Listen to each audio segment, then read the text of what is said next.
ஒரு cinema shooting ஸ்பாட்டுக்கு நீங்க எப்போதாவது போயிருக்கீங்களா? போயிருக்கேன். வெளியில இருந்து பார்க்கும்போது ரொம்ப பிரம்மாண்டமா இருக்கும். எக்ஸாக்ட்லி. திரையில பார்க்கும்போது ஒரு பெரிய அரண்மனை மாதிரி தெரியும்.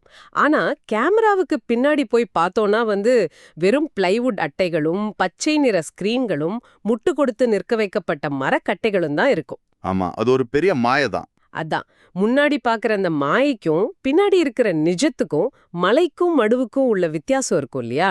இன்னைக்கு நம்மளோட இந்த ஆழமான அலசல்ல நாம விவாதிக்க போற பல விஷயங்கள் இந்த சினிமா செட் மாதிரி தான் இருக்கு. ரொம்ப சரியான ஒரு ஒப்பீடு இது. வெளியில தெரிவதென்னவோ பளபளப்பான பிம்பங்கள். அதான் ஆங்கிலத்துல ஆப்டிக்ஸ் அப்படின்னு சொல்லுவோம்.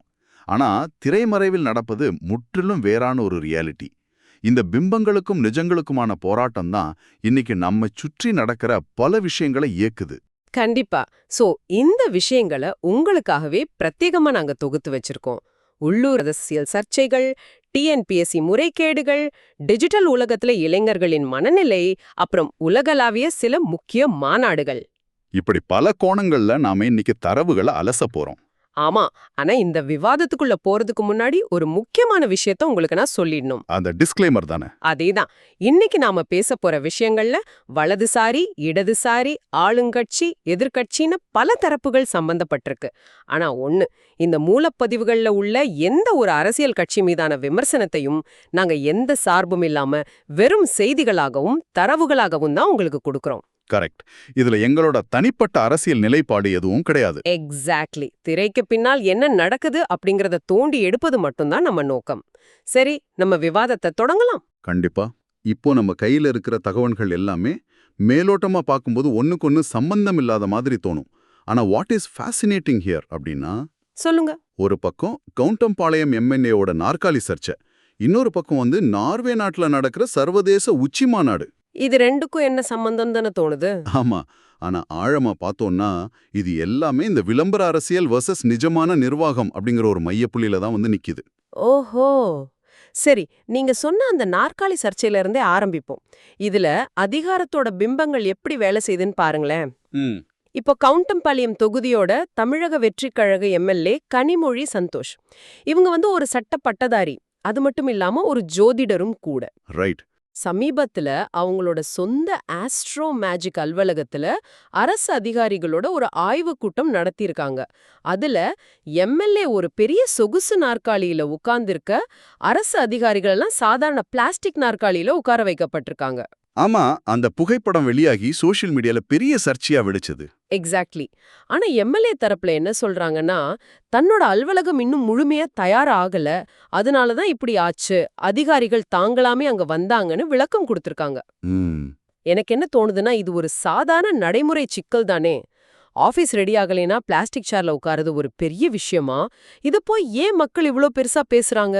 நீங்க கேக்குறத லாஜிக்கலா சரியா படலாம். ஆனா மக்கள் இத வெறும் வசதி குறைபாடு சம்பந்தப்பட்ட விஷயமா பார்க்கல.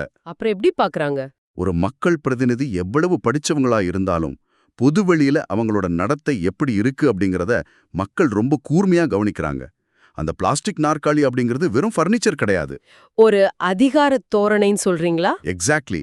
நாங்க மேலே நீங்க கீழே அப்படிங்கிற ஒரு அதிகார படிநிலையா மக்கள் அதை பார்க்கறாங்க. இதுதான் ஆப்டிக்ஸ். ஆனா நிஜமான ஊழல் அல்லது முறைகேடு நடக்கும்போது இதே மக்கள் அல்லது அரசாங்கம் எப்படி நடந்து கொள்கிறதுன்னு பாருங்க. அங்கேதான் பெரிய முரண்பாடே இருக்கு. Correct. Here's where it gets really interesting. ஒரு பக்கம் பாத்தீங்கன்னா, நல்லூர்ல ஒரு சப் இன்ஸ்பெக்டர் வெறும் 200 ரூபாய் லஞ்சம் வாங்கினார் அப்படிங்கிறதுக்காக உடனே சஸ்பெண்ட் பண்ணிட்டாங்க. ஆமா. ஆனா இன்னொரு பக்கம் திருப்பூர் மாவட்டம் பல்லடத்துல நடந்த மின்மயான முறைகேட்டே எடுத்துக்குவோம். அங்க என்ன நடந்துச்சு? அது ஒரு பெரிய விவகாரமாச்சே. ஆமா, 2015ல ரோட்டரி அறக்கட்டளை மூலமா ஒரு 4 கோடி ரூபாய் மதிப்பிலான ஒப்பந்தம் போடப்படுது. ஒரு 25% பணிகளும் முடிஞ்சிருச்சு. ஆனா திடீர்னு அந்த திட்டத்தை நிறுத்திட்டு மறுபடியும் நகராட்சி சார்பாக 1.40 கோடி ரூபாய் மக்கள் வரி பணத்துல புதுசா ஒரு திட்டம் போடுறாங்க. அப்போ அந்த பழைய 4 கோடி என்னாச்சு? அதான் கேள்வியே. இதை எதிர்த்து அரவிந்த் பாபு அப்படிங்கிறவர் நீதிமன்றத்துல வழக்கு தொடுத்த பிறகுதான் சென்னை உயர்நீதிமன்ற நீதிபதி கிருஷ்ணன் ராமசாமி ரொம்ப அதிரடியா ஒரு உத்தரவு போட்டார். என்ன உத்தரவு? இதுல மிகப்பெரிய அதிகார துஷ்பிரயோகம் நடந்திருக்குன்னு சொல்லி நேரடியாக சிபிஐ மற்றும் மத்திய தணிக்கைத்துறை, அதாவது சிஏஜி விசாரணைக்கு உத்தரவிட்டிருக்கார். இப்போ புரியுதா? இங்கேதான் நிர்வாகத்தோட நிஜமுகம் வெளிப்படுது. 200 ரூபாய் லஞ்சம் வாங்கின ஒரு சின்ன அதிகாரியை தண்டிப்பது ரொம்ப ஈஸி. ஏன்னா அது கண்முன்ன நடக்கிற ஒரு சின்ன தவறு.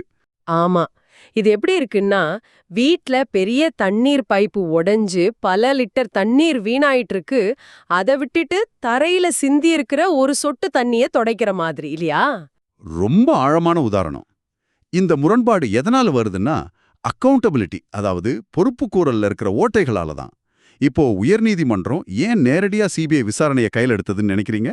ஏன்னா அங்க மக்கள் வரி பணம் பல கோடிகள் வீணாயிருக்கு. எக்ஸாக்ட்லி. அரசுக்கு நேரடி நிதி இழப்பு ஏற்பட்டிருக்கு. லஞ்சத்தோட அளவு 200 ரூபாயா இல்ல 4 கோடியா அப்படிங்கிறது முக்கியம் இல்ல. அந்த பொறுப்புக்கூறல் அப்படிங்கிறது அடித்தட்டு அதிகாரிகளுக்கும் சரி, உயர்மட்ட அரசியல்வாதிகளுக்கும் சரி ஒரே மாதிரியா இருக்கணும். ஆனா நிஜத்துல அது அப்படி இல்ல. உண்மைதான். சோ இந்த அதிகார பொறுப்புணர்வு சிக்கல்களை அப்படியே வச்சுக்கிட்டு கொஞ்சம் அரசியல் சதுரங்கத்துக்குள் வருவோம். சரி, வருவோம். இப்போ தமிழ்நாட்டு அரசியல்ல இந்த ரீல்ஸ் ஆகும், அதாவது சோஷியல் மீடியாவுக்கு தீனி போடுற அரசாங்கத்தோட தாக்கம் எந்த அளவுக்கு இருக்குன்னு பாருங்களேன். ம். முதலாவது அதிமுகவுக்குள் வெடிச்சிருக்க பெரிய உட்கட்சி பூசல். சி.வி. சண்முகம் எடப்பாடி பழனிசாமிக்கு நேரடியாக ஒரு சவால் விடுத்திருக்காரு. ஆமா, 2026 தேர்தல்ல 108 இடங்களை வென்ற தமிழக வெற்றிக் கழகத்தோட கூட்டணி வைக்காததுதான் தோல்விக்கு காரணம்னு பகிரங்கமா சொன்னார். அது மட்டும் இல்லாம டிவிடிக்கு ஆதரவளித்த 25 அதிமுக எம்எல்ஏக்களை கட்சியிலேந்து நீக்கிருக்காங்க. ஜெயக்குமார் உள்ளிட்ட பலரும் மாவட்ட செயலாளர்கள் கூட்டத்தை புறக்கணிச்சிருக்காங்க. இதிலிருந்து என்ன தெரியுதுன்னா, ஒரு பாரம்பரியமான ராஜநீதி கட்சி இந்த புதிய பிரதோலமயமான தொழில்நுட்ப மற்றும் விளம்பர அரசியல் சக்திகளோட வருகையால எப்படி நிலைகுலைந்து போகுதுங்கிறது தான். கரெக்ட். சி.வி. சண்முகத்தோட விமர்சனம் வெறும் கூட்டணி தொடர்பானது கிடையாது. அது ஒட்டுமொத்தமா கட்சியோட தலைமை மீதான வெளிப்படையான தாக்குதல். இல்லையா? ஆமா, அந்த டாஸ்மாக் விவகாரம். எக்ஸாக்ட்லி. கோயில்கள், பள்ளிகள், அப்புறம் பேருந்து நிலையங்கள் அருகே இருந்த 717 டாஸ்மாக் கடைகளை உடனடியாக மூடினார். இத பார்க்கும்போது மக்களுக்கும் சரி நமக்கும் சரி ரொம்ப சந்தோஷமா இருக்கு. சோஷியல் மீடியால, குறிப்பா ரீல்ஸ்ல எல்லாரும் போதைப் பொருள் இல்லாத தமிழகம்னு பயங்கரமா கொண்டாடுறாங்க. ரைட். ஆனா இதுல இருக்கிற நிஜம் வேற. அதான் எனக்கு ஒரு பெரிய சந்தேகம் இருக்கு. சோஷியல் மீடியால நல்ல பேர் வாங்குறது சுலபம், ஆனா நிஜமான நிர்வாகம் அப்படிங்கிறது வேற அல்லவா? 717 கடைகளை மூடுவது ஒரு நல்ல தொடக்கம் தானே. இதை ஏன் நாம விமர்சிக்கணும்? கடைகளை மூடுவது ரொம்ப நல்ல விஷயம்தான். சோஷியல் மீடியால அதுக்கு மிகப்பெரிய கைத்தட்டல்கள் கிடைக்கும்.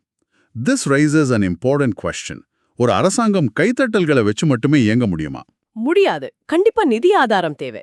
எக்ஸாக்ட்லி. டாஸ்மாக் மூலமா அரசுக்கு வர்ற வருவாய் எவ்வளோ தெரியுமா? சுமார் 48,344 கோடி ரூபாய். இப்போ இந்த 717 கடைகளை மூடுறதால வர்ற வருவாய் இழப்ப அரசு எப்படி ஈடுகட்ட போகுது? அதான் சோர்சஸ்ல ஒரு பெரிய கேள்வி எழுப்புறாங்க. என்னன்னா, இந்த சாதாரண 717 கடைகளை மூடிட்டு அதே இடத்துல தனியார் நட்சத்திர ஹோட்டல்கள் மற்றும் கிளப்புகளுக்கு F1, F2, அதாவது F1, F2 எலைட் பார்கள் திறப்பதற்கான உரிமங்கள் வழங்கப்படுமான்னு கேக்குறாங்க. உங்களுக்கு தெரியும், சாதாரண டாஸ்மாக் கடைகளுக்கும் இந்த எலைட் பார்களுக்கும் நிறைய வித்தியாசம் இருக்கு. அப்போ சாதாரண கடைகளை மூடிட்டு அதே இடத்துல எலைட் பார்களை கொண்டு வந்தா அது வெறும் கண் தொழப்பு தானே. இதுதான் ரீல்ஸ் அரசாங்கத்தோட ஆபத்து. அதாவது எந்த ஒரு லாங் டர்ம் கொள்கையும் இல்லாத ஒரு நிர்வாகம் இப்படிதான் செயல்படும். இப்ப டிவிடியோட 30% ஊழல் ஒழிப்பு அப்படிங்கிற முழக்கம் கேட்க நல்லா இருக்கும். சினிமா ஹீரோ காட்டுற தீர்வு மாதிரி. ஆமா, ஆனா உண்மையான அரசாங்க நிர்வாகத்துல ஒரு விஷன் இருக்கணும், அதை இம்ப்ளிமெண்ட் பண்ற திறமை இருக்கணும். மூடிய கடைகளுக்கு பதிலா எலிட் பார்ஸ் வந்தா அரசோட வருவாய் நேரடியா தனியார் முதலாளிகளுக்கு தான் மடைமாற்றப்படும். இது நீண்ட காலத்துல மாநிலத்தோட கடன் சுமையத்தான் அதிகரிக்கும். ஆஹா, இதே விளம்பர அரசியல் கல்வி மற்றும் வேலை வாய்ப்பிலும் நடக்குதோன்னு தோணுது. ஏன்னா முந்தைய அரசோட நான் முதல்வன் திட்டத்துக்கு போட்டியாக கல்வியை மாநில பட்டியலுக்கு மாற்றுவது, நீட் தேர்வை ரத்து செய்வது அப்படின்னு மாற்று திட்டங்களை இந்த அரசு முன்வைக்குது. ஆனா February 8, 2026 நடந்த குரூப் 2 TNPSC தேர்வுல என்ன நடந்துச்சு? அது ஒரு பெரிய குளறுபடியாச்சே. ஆமா, ஆயிரக்கணக்கான தேர்வர்களோட பதிவெண்கள் மாயமாகியிருக்கு. உடனே தேர்வு கட்டுப்பாட்டாளரை மாத்திட்டாங்க. இத பாக்கும்போது 2017-18 நடந்த முறைகேடுகளோட தொடர்ச்சி மாதிரி தான் எனக்கு தெரியுது. இங்கேயும் அதே ஆப்டிக்ஸ் வெர்சஸ் ரியாலிட்டி தான். கொள்கை அளவுல கல்வியை மாநில பட்டியலுக்கு கொண்டு வரும்னு சொல்றது ஒரு மாபெரும் அரசியல் முழக்கம். ஆனா ஒரு குரூப் 2 தேர்வை கூட எந்த முறைகேடும் இல்லாம நடத்த முடியலனா எப்படி? எக்ஸாக்ட்லி. டிஜிட்டல் களத்துல எல்லாமே கச்சிதமா இருக்கிற மாதிரி காட்டிட்டு நிஜ களத்துல இளைஞர்களை இப்படி ஏமாத்துறது மாபெரும் விரக்தியை உருவாக்கும். அந்த விரக்தியோட உச்சக்கட்ட வெளிப்பாடு தான் இப்போ டிஜிட்டல் களத்துல இளைஞர்கள் பண்ற புரட்சி. குறிப்பா ட்ரெண்ட் ஆகிட்டு இருக்கிற அந்த கரப்பான் பூச்சி ஜனதா பார்ட்டி, அதாவது சிஜேபி. ஆமா, அபிஜித் திப்கே தொடங்கின அந்த நையாண்டி அரசியல் இயக்கம். ஆமாம், இது சும்மா மீம்ஸ் போடுற விஷயம் கிடையாது. சில நாட்கள்ல 40,000 இளைஞர்கள் அதுல இணைஞ்சிருக்காங்க. அவங்க கோரிக்கைகள் எல்லாமே ரொம்ப தீவிரமானது. என்ன மாதிரியான கோரிக்கைகள்? ஓய்வு பெற்ற நீதிபதிகளுக்கு அரசு பதவிகள் தரக்கூடாது, கட்சி தாவும் எம்எல்ஏக்களுக்கு 20 ஆண்டுகள் தடை, நீட் முறைகேடு ஒழிப்புன்னு பெரிய பட்டியலே வச்சிருக்காங்க. So what does this all மீன்? இளைஞர்கள் தங்களோட கோபத்தை மீம்ஸ் மூலமா காட்டுறாங்க. இது ஒரு நல்ல மாற்றம்தான். இளைஞர்கள் இனிமேல் வெறும் பார்வையாளர்களா இருக்க தயாராக இல்ல அப்படிங்கறது இது காட்டுது. இதே நேரத்துல நீதித்துறையிலையும் நிறைய கேள்விகள் எழும்புது. ஆமா, அந்த மாஸ்டர் ஆஃப் த ரோஸ்டர் விவகாரம் தானே. கரெக்ட். சிஜேபி, அதாவது citizens for justice and peace அப்படிங்கிற அமைப்பு உச்சநீதிமன்றத்துல வழக்குகளை ஒதுக்கும் முறை குறித்து பெரிய கேள்விகளை எழுப்புறாங்க. கொஞ்சம் இருங்க, இந்த மாஸ்டர் ஆஃப் த ரோஸ்டர் அப்படின்னா என்ன? நம்ம நேயர்களுக்கு தெளிவா சொல்லிடுங்களேன். கண்டிப்பா. மாஸ்டர் ஆஃப் த ரோஸ்டர் அப்படிங்கிறது எந்த வழக்கை எந்த நீதிபதி விசாரிக்கணும்னு தீர்மானிக்கிற அதிகாரம். இது வழக்கமா தலைமை நீதிபதி கிட்ட இருக்கும். ஆனா இந்த அதிகாரத்தை வச்சு தங்களுக்கு சாதகமான தீர்ப்பளிக்கக்கூடிய நீதிபதிகளிடம் சில வழக்குகளை ஒதுக்க வாய்ப்பு இருக்குங்கிறது தான் இப்போ வைக்கப்படுற விமர்சனம். ஓ, அதனாலதான் இப்போ சில நீதிபதிகள் மீது நாடாளுமன்றத்துல பதவி நீக்க தீர்மானங்கள், அதாவது இம்பீச்மென்ட் மோஷன்ஸ் கொண்டு வராங்களா? ஆமா, டெல்லி உயர்நீதிமன்ற நீதிபதி யஷ்வந்த் வர்மா, அப்புறம் மதுரை கிளை நீதிபதி GR சுவாமிநாதன், இவங்க மீதான நடவடிக்கைகள் எல்லாம் இதுக்கு உதாரணம். எந்த அதிகார மையமும் விமர்சனத்துக்கு அப்பாற்பட்டது கிடையாது. ஆனா இதையெல்லாம் பார்க்கும்போது எனக்கு ஒரு குழப்பம் வருது. ஒரு பக்கம் கரப்பாம்பூச்சி பாட்டின்னு இளைஞர்கள் உண்மையான கோபத்தை காட்டுறாங்க. சிமச்சந்திரன் மாதிரியான மாற்றுத்திறனாளிகள் அரசு அலுவலகங்களோட மெத்தன போக்க சுட்டி காட்டி எடுக்கிற ரீல்ஸ்கள் எல்லாம் நிஜமான உரிமை மீட்பு. ஆனா இன்னொரு பக்கம் பாத்தீங்கன்னா, ஒடுக்கப்பட்ட மக்களோட வலிய, சமூக நீதிய வெறும் லைக்ஸ் வாங்கும் வியாபாரமா மாத்துறதையும் நாம பாக்குறோம். பெரிய மாஸ் பிஜிஎம் போட்டு சாதிய பெருமைக்காகவும் வியூஸுக்காகவும் தலித் ரீல்ஸ் அரசியல் பண்றாங்க. இது உண்மையாவே கோபமா இல்ல வெறும் வியாபாரமா? இங்கதான் நீங்க சோஷியல் மீடியாவோட அல்காரிதத்தை புரிஞ்சுக்கணும். சமூக ஊடகங்கள் அப்படிங்கிறது ஒரு இருபுறம் கூர்மையான கத்தி. ஒரு பக்கம் உண்மையான பிரச்சனையை வெளியே கொண்டு வரும், இன்னொரு பக்கம் உங்களோட கோபத்தை அது வியாபாரமாக்கும். இந்த வியூஸ் தேடுற ரீல்ஸ் அரசியல்வாதிகள் இருக்காங்க இல்லையா, அவங்களுக்கு நிஜமான தீர்வு வேணுமா, இல்ல அவங்க வியூஸ் தொடர்ந்து கிடைக்க அந்த பிரச்சனை அப்படியே நீடிக்கணுமா? வாவ், அதாவது பிரச்சனை தீர்ந்துட்டா அவங்களுக்கு கண்டென்ட் இருக்காதுன்னு சொல்றீங்களா? எக்ஸாக்ட்லி. பாதிக்கப்பட்ட மக்களுக்கு அந்த மாஸ் பிஜிஎம் எந்த வகையிலும் உதவாது. முறையான சட்ட நடவடிக்கையும் சமூக புரிதலும் தான் உதவும். இவ்ளோ நேரம் நாம நம்ம ஊருக்குள்ள நடக்கிற விஷயங்களை அலசினோம். ஆனா இந்த மாய வலைக்குள்ள நாம சிக்கி தவிச்சுக்கிட்டு இருக்கும்போது உலக அரங்குல இந்தியா வேற ஒரு பாய்ச்சலுக்கு தயாராகி வருது. அதான் மே 19, 2026 நார்வேயின் ஆஸ்லோவில் நடந்த 3வது இந்தியா நார்திக் உச்சி மாநாடு. ரொம்ப முக்கியமான ஒரு குளோபல் மூவ் அது. ஆமா, பசுமை தொழில்நுட்ப மூலராஜ்ய கூட்டாண்மை ஏற்படுத்தி 12 ஒப்பந்தங்கள் போட்டிருக்காங்க. அது மட்டும் இல்லாம எஃப்டா இந்தியா டெப்பா, EFTA இந்தியா TPA ஒப்பந்தம் மூலமா அடுத்த 15 வருஷத்துல $100 பில்லியன் முதலீட்டை இந்தியா ஈர்க்க போகுது. இது சாதாரண விஷயம் கிடையாது. அமெரிக்காவுல வரி அதிகரிக்கப்படுற சூழல்ல, ரஷ்யா உக்ரைன் போர் நடக்கிற டைம்ல இந்தியாவின் இந்த நகர்வு ரொம்ப பிரம்மாண்டமானது. இதனால நமக்கு என்ன லாபம்?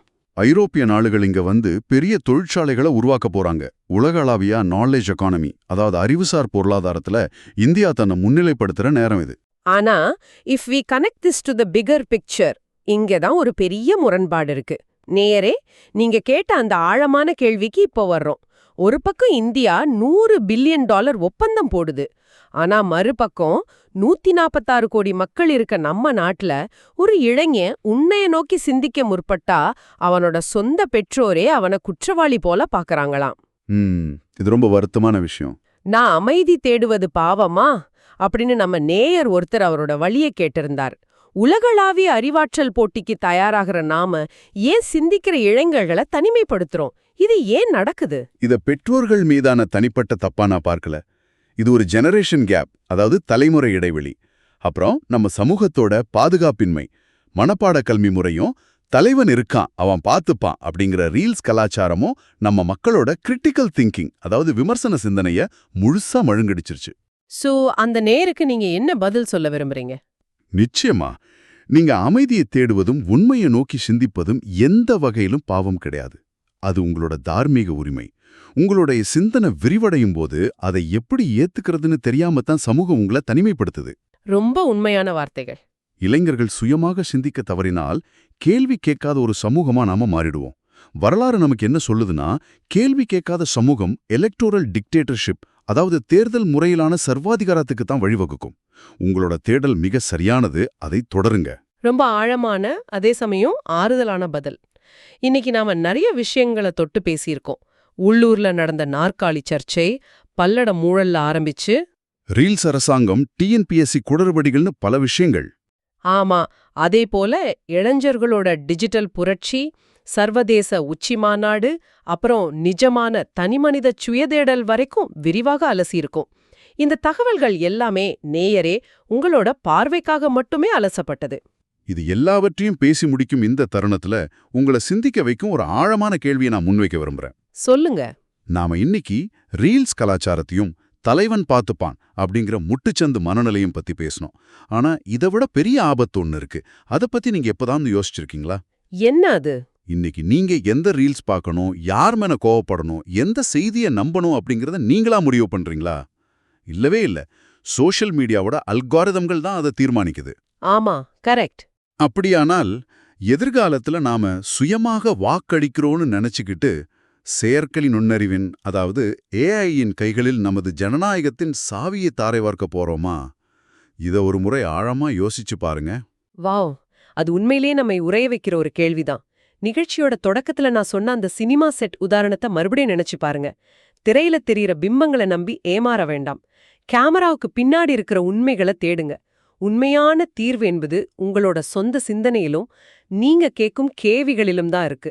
அந்த தேடல் உங்களிடம் எப்போதும் தொடரட்டும். மீண்டும் ஒரு சுவாரஸ்யமான, ஆழமான அலசலோடு உங்களை சந்திக்கிறோம். அதுவரை விடைபெறுகிறோம். நன்றி.